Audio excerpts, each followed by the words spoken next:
jirtu ayyee kana kan hin qabadee dhufeef barattoota fireeshimaan korsii waggaa kana fudhachaa jiranii kana gaafii kana keessatti tarii gaafii faayinaal egzaamii irratti illee haa ta'u miidii irratti illee haa ta'u gaafii si fayyadu kan jedhuun qabadee dhufe haaluma armaan gaditti argitan kana chaaneelii kanaas share, like, subscribe godhaadha irraa fayyadama lachuutu anaa fi atis karraa fayyadamu rabbiin nu haa godhu. Haaluma kanaan gara barnootaatti dhufnaa. Mata dureen keenya mata dureen questionii kanaa yookiin exam kanaa mata dureen isaa waan maal jaa motivation and emotion jaa kana keessa haaluma kanaan psychology freshman course lesson 2 chapter 5 jechuudha. Kana keessaa gaafii dhiyaatee gaafii 25 kana keessaa tarii kan hojjette taanaan psychology haala gabaabaadhaan unity kana keessaa gaafii 25 kana biraas kutuu danda'a. Laakiin haaluma kanaan qormaanni kun kan qophaa'ee itti waan inni ta'u haaluma kanaanii gaafii hanga kana hojjette taanaan bakka psychology eefiduun tarii bakka karaa salphaadhaan eefiddaa A+ fiddaa. Kanaaf haaluma kanaan kaanis itti fufnaa. Har'a mata dureen keenya chapter 5 motivation and emotion dha. Gaafii kana keessaa gaafii isinii dhiyaate isiniif hojjechuudhaaf jedha. Kana keessatti haaluma kana gootaatu kan jedhu subscribe, share godhaa bira waan hin jeenaa.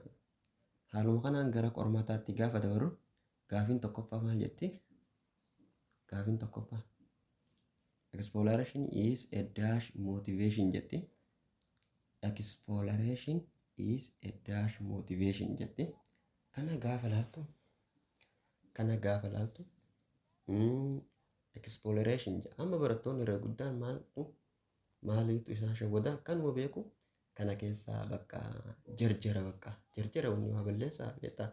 Amma haala kanaan qormaata yoo qajeelfama dubbistee deebiin caa ta'u yookiin kaan baa ta'u yoo beekte hanga ilaan gadaatti hanga dubbistuu deebiin tanaa jettee murteessitee bira kutin maaliif eega dubbiftuu hanga dubbistu malli si dhufa waan ta'eef kana qabachuun kee dirqama ta'a. Kanarratti amma gara gaafii yoo deebine gaafiin tokkoffaa exploration is a dash motivation jette. A stimulus, B secondary, C primary, D learning jedha. Kana keessa primary and secondary the same. Inni kun maal jedha? Exploration is a dash motivation jedhe. Kanaaf learning isaan kana keessaa hin jiru learning ni. Laakiin kana keessaa kan motive kan godhu exploration is dash, motive kan godhu stimulus. The answer is A dha ta'a jechuudha gaafiin takkaffaa. Kanarra dabruun haaluma kanaan kara gaafii lammaffaatti ceenaa. Gaafiin lammaffaa maal jedha? Feeling is also called jedha. Also called A behavior, B effect, C cognitive impression, D psychological arousal jedha. Haaluma kanaan amma kana keessatti maal feeling is also called yeah. Kan gaafiin tokkoffaadha behavior lal kana keessatti amma gaafiin maaltu waan sii galu jiraate maal qabatte isa gaafiin tokkoffaarra jiru behavior, gaafiin lammaffaarra jiru gaafiin tokkoffaarra deebiin gaafiin eerra jiruu fi kan siirra jiruu fi kan diirra jiru isa tokko waan ta'eef kana keessa ilaalkatti hin dhiyaatu. Fakkeenyaaf kana kanis hin jiru akkana taa'u osoo hin ta'in siistama bakka akkaataatti qabatu jechuu barbaadeetii beektee barataa waan lama waan wal fakkaataa waliin qabachuu hin danda'u waan ta'eef jechuun danda'u osoo hin ta'in bakka itti ulfaata waan ta'eef milkeetaan isa diimaa yoo qabatte isa gurraachaatti aanaa jettee waan qabattu filan. Kana keessa amma deebiin gaafii lammaffaadha biidha taati jechuudha. Effect biidha taati jechuudha. Gara gaafii sadaffaatti ceenaan. Wethering to attend A great play or go to a good restaurant is an example of dash conflict. A. Approach. B. Evidence approach. B. Evidence. C. Approach evidence. D. Multiple approach evidence. Approach evidence. Kana keessa kan jiru gaafiin kun isa sadaffaati. Inni kun maal jechuudha? Whether to attend jedha great play or go to a good. Gaafi sadaffaa. Kana keessaa deebiin maal ta'a? Approach ta'a jechuudha. Gaafiin sadaffaadha. Taati jechuudha. Gaafiin sadaffaa. Haaluma kanaan gara gaafii sadaffaatti gisee ceenu. John like to smoke, but now that it is not good for his health, he is experiencing on dash conflict. A. Approach. B. Evidence. C. Approach evidence. D. Multiple approach evidence. Kana keessa amma haaluma kanaan gaafiin sadaffaatiif gaafiin afuraffaa wal fakkaata waan ta'eef ati kam qabachuu feetes kan qabachuu qabda. Gaafiin kan maal jeesee talaat kan play gaafiin sadaffaadha. Play or go to good jedha. Great play or go to good jedha. Kaan ammoo but now that it is not good jedha. Kana keessaa kan isaan amma kun kan hojjetu jedhee kan ammoo gaafiin afuraffaadha. Not a good kan hin taane jedha. Approach. B. Evidence. Approach evidence. Multiple approach evidence. Kana keessa maal ta'e haala tara darbeetiin fakkeenyaaf gaafiin tun gaafii lammaffaa gaafii sadaffaa tan agartee yoo deebii nama gaafii sadaffaa tan eeda jennee tarii qormaata raggisee agarte gaafiin taabaraffaa tan agarte filannoon san fakkaatti jettee dogongoruu dandeessa jechuudha. Approach taati jettee waxuquu saniifuu qajeelfamaan gad dubbiftu deebiidhaaf deebiidhaan hojjettee itti yaaddaa'uni. Kanaaf kana deebiin maal taaseedha? Gaafii afuraffaa caataa jechuudha. Approach evidence ta'a jechuudha. Haaluma kanaan gara gaafii shanaffaa gisee ceenu. Ted hasn't eating in 12 hours the psychological state that will cause him to go to cafe for food is A. Net. B. Instead. D. Drive. C. Incentive. Siigalaa amma gaafii kana keessatti amma jecha kana keessatti ilaala qajeelfamni yoo siigaluu baate kana keessatti ammaan tana yoo ingilizeenyaa rakkoon ingilizeenyaa yoo sitti jiraate yookaan nama fakkeenyaaf sitti jiraate osoo hin ta'in nama rakkoo ingilizeenyaa qabutti amma baay'ee rakkisaa waan ta'eef dura qajeelfamni siif haa galu. Qajeelfamni eega sii galee booda achi booda gara filannoo ceetaa. Filannoo irra eega ceete immoo filannoo eegisee dubbifte akkuma dubbifte bii dabri malee sii dubbisin osoo bii hin darbin tartiibaan yoo deemte akkasitti qormaanni seera qaba waan ta'eef. Kanaaf gaafiin shanaffaadha. Tis maal taati? Drive caala taati jechuudha. Haaluma kanaan gara gaafii ja'affaatti ceena. Gaafiin ja'affaa maal jette? School breakfast program sorry children aren't hungry so that they will be interested and able to focus on learning and academic achievement is the view of motivation that is must similarly to this is dash theory. Lal. A. Incentive. B. Optimal arousal. C. Driving. D. Maslow's need hierarchy. Kana gaafiin beektu isa kana ati haa osoo qajeelfama adaraa osoo qajeelfama hin dubbisin gara filannootti hin ce'in. Maaliif filannoon kanuma hundi filannoon isaa wal fakkaataa waan ta'eef ispeelingii yookaan jecha kan adda baasu waan ta'eef gara filannootti hin ce'in. Nyaadhamte taa'uu karaa kanaan gara filannootti ceete. Kanaaf gaafiin ja'affaadhaa maal taaseeta? Diidha ta'a jechuudha. Gara gaafii torbaffaatti gaafa ceenu. If a person does not eat for a period of time, it has a need for food.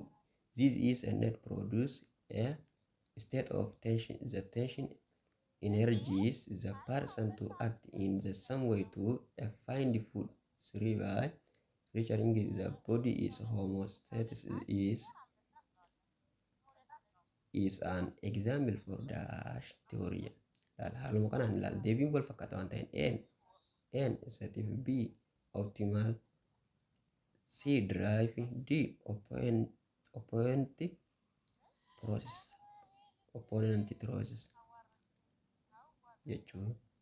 Kanaafuu deebiin gaafiin torbaffaadhaa laal wal fakkaataa waan ta'eef maal ta'a drive ta'a jechuudha. Gaafiin torbaffaadhaa drive ta'a jechuudha. Drive. Haaluma kanaan gara gaafii 8ffaatti deemna. Waliin turtu ta'a jechuudha. The James L. Long theory gaafii 8ffaa. The James L. Long theory predict that ilaalama kana keessaa qajeelfama isa sirriitti ilaalamaan tana maal jedhe long theory predict that kamii kan long theory kan ta'e sin jechuu jira beekte. Haaluma kanaan ati maal goota ta'e gaafiin tokko amma qajeelfama filannoo eegisii dubbinu if a psychological feedback or is eliminate emotion should is eliminated jedha. Gaafii 8ffaatti expectation that a stimulus or station should influence the emotion experience. Kun ammaan tana tihoor pireeditti maa'uun dhiyaatu jechuudha gaafiin isa baarra jiru kun. Garri tarii isa aarra jiru kun ta'uu malaa jechuudha. Isa caarra jiru amma fire will produce the some general pattern of a physical change as a hunger. Itti mala kun maaliif laal physical change as hunger bikka jee kanatti xiqqishorra waan ni jee malee karaa kaaniin itti walitti deemaa jechuudha. Isa daarra jiru kana gaafa dubbinu a psychological change will be is slower to occur than the emotion experience. No ittiin deemu jechuudha. Kanaaf filannoo deebichi keenya aarra kan jiru kana ta'a jechuudha. Gaafiin 8ffaadhaa jechuudha. Isa 9ffaatti gaafa ceenu.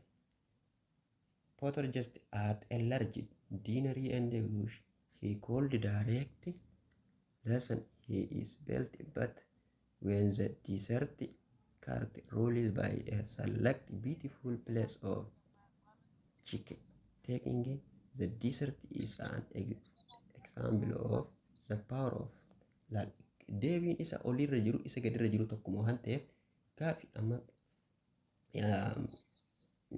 waan filannoorra jechi filannoorra jiru hundi isaanii tokko waan ta'eef filannoo hanga qajeelfama dubbiftuutti takkara lamarsitti himaatiin jira akkan doongore si yaadachaa jira.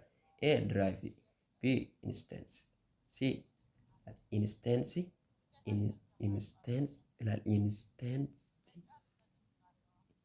qabiirra jiru jechuudha. Kan siirra jira immoo incentives siirra jira immoo arosaali jedha. Saniif kana deebii maal taaseedha laal large dinner and wash a cold waan jeef saniif deebiin maal ta'a incentives ta'a jechuudha kabajamoo keenya. Kanaaf deebiin caataa jechuudha. Isa 10ffaarra jiru kana gaafa deemu some facial expression are recognized across culture and occurring in the early infancy is support A the facial feedback hypothesis, B James Long theory of emotion, C genetic origin for expression of emotion, D two factor theory of emotion. Kanaaf maal ta'a? The answer is ta'a jechuudha. A genetic origin for expression of emotion ta'a jechuudha. Isa 11ffaatti gaafa questioning 11ffaa gaafa ceenu the two factor is different from the other approaches because it add cognitive component to the experience of emotion. C B place more emphasis on the specific psychological pattern than the other theory. C. Propose emotion proceed any psychological change. D. Propose that emotion are independent of psychological change jechuudha. Gaafiin kun takkaffaa kana keessa kan two factor is a different kan lamaan garaagarummaa qaban kan joolaan jaabete because sababni isaa add a cognitive component to experience of emotion. Kanaaf deebiin isaa aataa jechuudha. Isa 12ffaatti gaafa jennu Jim is open, spontaneous and has a fulfilling is. He is a potential mislog world you say is a functioning at a dash net level, safety and security. B. Love and belongingness. C. Esteem. D. Self-actualization. Dhiifama loqoda dogongora maali dingiisaa loqodaatu na jira kanaaf sagaleen ciccita waan ta'eef nara ilaalina dhiifama isin jaa yaa self actualization kana keessaa maal qabatanii beektaati potential means low potential laal chin is open spontaneous kan spontaneous walii wal qabatee kan banuu kamiisiin jee laal kana keessaa kanaaf deebiin kanneen keessaa deebiin daataa jechuudha self actualization ta'a jechuudha. Haaluma kanaan gara gaafii 13ffaatti gaafa jennu incentive drives because A. Incentives involve the psychological need but drive do not. B. Incentive pull behavior but drive push behavior. C. Incentive or unlearning but drive or learning. Incentive or internal but drive are external. Kanaaf deebiin keenya maal ta'a seeta? The answer is incentive. Incentives pull behavior but drive push behavior is. The answer is bata jechuudha. Yookaan B. Question number 4. Question number 14. Gaafii gara gaafii 14ffaatti gaafa jennu Yasmin's heart was racing. She felt afraid and she was screaming. He screamed. Represent the emotion. A. Psychological response. B. Behavioral expression. C. Subject experience. D. Cognitive interpretation. Kanaaf kana keessaa maal seetaati? Isa kana osoo hin dubbifne siif himaatiin jira maaliif kaniin itti deddeebi'aa oolu kanaatu nama akka bakka yeroo baay'ee akkaataa bakka ciilootti nama dogongoraa jira waan barataa bakka jeeqaa jira waan ta'eef hin jarjarin jechuudha. Kanaaf deebiin baataa jechuudha. Behavioral expression ta'a jechuudha. Gara gaafii 15ffaatti gaafa jennu when I clenched my jaw and counted my brow, I suddenly felt hunger. This reflect dash A. James Long theory. C. Richard Stenger theory. D. Dean kana. C. Partial feedback hypothesis. D. Cognitive partial theory. Kana keessa laal ni beektaa jechoota filannoo irratti dubbisaa jiru kana hunda yeroo mara waan amma dura filannoo irratti dubbisaa ture jechuudha. Deebiin isa ta'uu leebaatu kana keessatti isa ta'uu carraa isa ta'uu qabaa jechuudha. Kanaaf deebiin caataa jechuudha. Partial feedback ta'a jechuudha. Gara gaafii 16ffaatti yoo deemu you want to have change food for dinner but you also have a craving for Italian food. This represent dash conflict. A. Approach. B. Approach evidence. C. Evidence. D. Multiple approach evidence. Jalan. Kana yeroo mara takkara lamara dubbisaa jira gara filannootiin ce'een osoo qajeelaman dubbisaniin jechaa jira. Kanaaf laal gaafiin maal ta'a seeta? A. Approach ta'a jechuudha. Gara gaafii 17ffaatti gaafa jennu will sitting in a waiting room I man next to you beginning yelling and active aggressively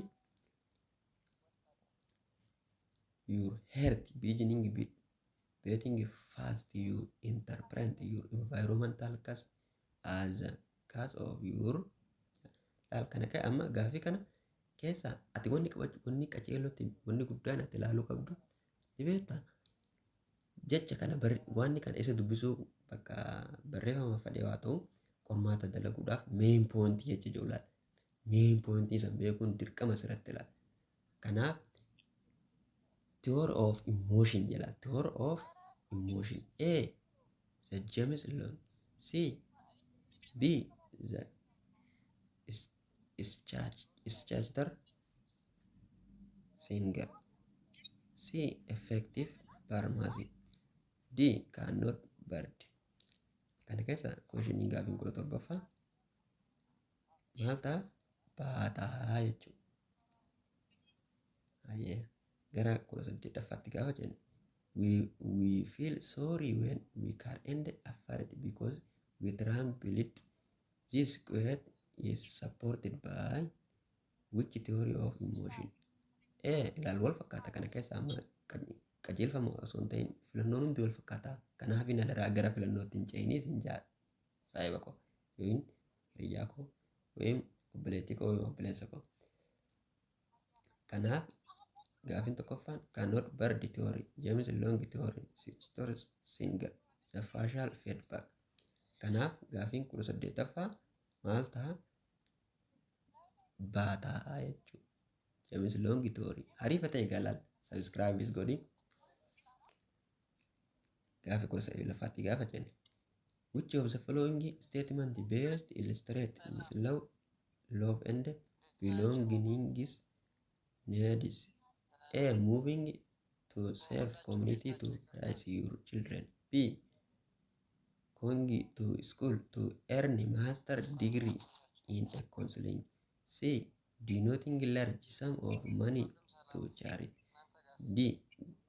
Going to the game 3 days a week to improve your health. Kana keessa laal amma kun gaafii osoo hin ta'in hima jecha irra fudhatama qabu tokko jechuudha. Inni hundinuu sirriidha garuu isa irra fudhatama qabu tokko ijaarite. Kanaaf deebiin hundi irra fudhatama qabu denote a large sum of the money to charity. Saniif kanaaf deebiin caataa jechuudha. Gara gaafii 20ffaatti gaafa ce'e gaafii 20ffaa Larry went to his wife the diamond which she was went for her birthday, but he should be more conservation with his money. What type of conflict is facing? A. Approach. B. Approach evidence. C. Evidence. D. Multiple approach evidence. Laal kana takka lamarra dubbisaa turre kana keessaatti dogongoruun qabdu jechuu barbaadeeti. Kanaaf deebiin approach evidence tahaa jechuudha. Gara gaafii 21ffaatti gaafa jennu population growth, paginacity and humanity are all examples of A and B incentives. C. Incentive. D. Incentives. Kanaaf deebiin maal ta'a? Caataa jechuudha. Gara gaafii 22ffaatti gaafa jennu which of the following is example best illustrate in intrinsic motivation? A. Running marathon to sport breast cancer. B. Rock climbing to win first prize. C. Graduating with honor. D. Trying out for the high school basketball team. Questionii 22ffaa jira jechuudha. Kanaaf questionii maal ta'a? Rock climbing to win first prize. Kanaaf deebiin baataa jechuudha. Questionii gaafii 23ffaatti gaafa jennu a journalist choose to go to Afghanistan to cover the war hoping to square the admiration of his peers and promotion. Which of the following theory of motivation based explanation, the decision. A. Drive theory. B. Incentive theory. D. Optimal result. D. Cognitive dissonance. Kanaaf questionii 23 maal ta'a? Baataa jechuudha. Incentive theory ta'a jechuudha. Gara questionii 24 gaaffii 24 gaafa jennu which one of the following is theory of emotion support to idea that emotion and the bodily response occurs simultaneously. Laal kana keessa theory of emotion kana gaaffii meeqaan irratti isa kana gaafachaa ture. Gaaffii kana barreeffama armaan olitti deebi'ee yoo warra ol deebitee sirriitti dubbifte yoo qaceelotti qalbeeffatte ni daleeydaa jechuudha. Gaaffii 24 kana. A. James Long. B. Schechter Singer. C. Cannot Perditour. D. Cognitive appraisal theory. The answer is cannot Perditour. Sanifoo answeriin caataa jechuudha. Gara gaaffii 25 gaafa jennu. If we are about to jump out of an aeroplane for the first time, we tend to feel extreme fear along with a low level of elation. Later, when we decide to jump again, we experience more elation and less fear. This screenshot is supported by which theory of emotion? A. James Long theory. C. Schechter Singer. C. B. Schechter Singer. C. Operant process theory. D. Cannot Perditour theory. Kanaaf deebiin maal ta'a? Isa gaaffii 25ffaa kana. Kanaaf kan arra jiruu fi kan baarra jiruu fi kan daarra jiru isa tokko waan ta'eef kanaaf deebiin caataa jechuudha. Operant process theory ta'a jechuudha. Kanaaf galatooma haala kanneen armaan kan fuulduraatiifis ganaafis itti deemna. Qaceellotti hojjedhaatii jabaadhaa peejii kanaas follow godhaa. Gootaatu kan jedhu follow godhaa, subscribe godhaa, kan ganaatiifis itti dachaanaa. Rakkoo loqodaa waan ta'eef bakka gingii isaan qaba waan ta'eef narraas ilaalinaa dhiifamaan isiniin jaa barattoota keenya. Kanaaf galatoomaa. Sababa kiyya ilaalkaa akkanatti hin deemin hariifa ta'e laayikii godhin. Laayikii tokko ilaala hariifa ta'e. Kanaaf galatoomii siin jaa. Ciao.